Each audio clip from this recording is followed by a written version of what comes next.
The issue of casinos has been a lightning rod of controversy for a long time.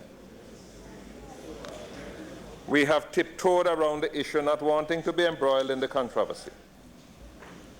We have, in a sense, sneaked up on it while proclaiming to be opposed to it. Slot machines are a principal feature of any casino anywhere in the world. Indeed, depending on where that casino is located, the slot machines can account for anywhere between 50% and 80% of the revenues, of all the revenues of the casino. In the 1990s, the previous government started issuing licenses for the operation of slot machines. Today, there are several gaming lounges and hundreds of slot machines in operation throughout the island. What have not been permitted are table games. But it is interesting to note that with improved technology, many slot machines are now carrying the games that previously you could only play on tables. So what was intended to be excluded is very much here. The problem with slot machines, however, is that they don't attract major investment, and they are not an important part of your marketing of your destination. So investors don't go to a country to set up gaming parlors with slot machines. I mean, that's the add-on and so on. In September of 2006, the government entered into an agreement with the Tavistock Group for the development of the Harmony Cove project in Trelawney. It's a large upscale project sited on 2,300 acres of land with total investment of between 4 and 5 billion United States dollars. It was to involve the construction of some 4,500 rooms. The government, through a specially formed company, Harmonization Limited, would own 27% equity in the project. As a means of encouraging investment to Jamaica, in Jamaica, and let me quote what was actually said.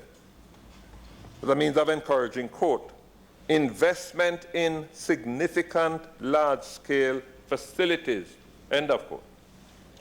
One of the conditions set out in the agreement commits the government, through Harmonization Limited, to, quote, use its best efforts, unquote, to secure a gaming license to operate such, quote, gaming machines, gaming tables, and or sports book as may be set forth in the gaming notice, end of quote.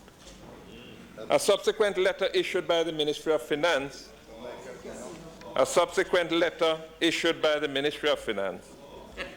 gave an undertaking that provided a minimum of 1,000 hotel rooms were built, a license would be issued for an unlimited number of gaming machines with the right to operate such machines within the parish of Trelawney or, quote, within a radius of 10 miles as the crow flies from the boundaries of the parish of Trelawney, end of quote.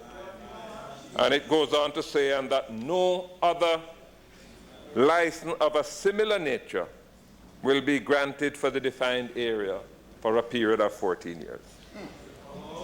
It was against that background, Mr. Speaker, that this government undertook a review of the issue, of all of the issues surrounding the introduction of casino gaming in Jamaica. In particular, we reviewed the recommendations of a study carried out in 2003 by a committee chaired by the Honorable Dennis Layla. This committee was established following a decision that was taken at a retreat between the government and the private sector organization, a summit that was held in March of 2003. And arising out of that summit, the decision was taken to revisit, I'm not going to overstate it, to revisit the issue, the introduction of casino gaming in Jamaica. The report, which was prepared in consultation with PricewaterhouseCoopers of Canada, expressed the view that casino gaming would be a very viable industry for Jamaica and has significant potential for direct and indirect employment. It recommends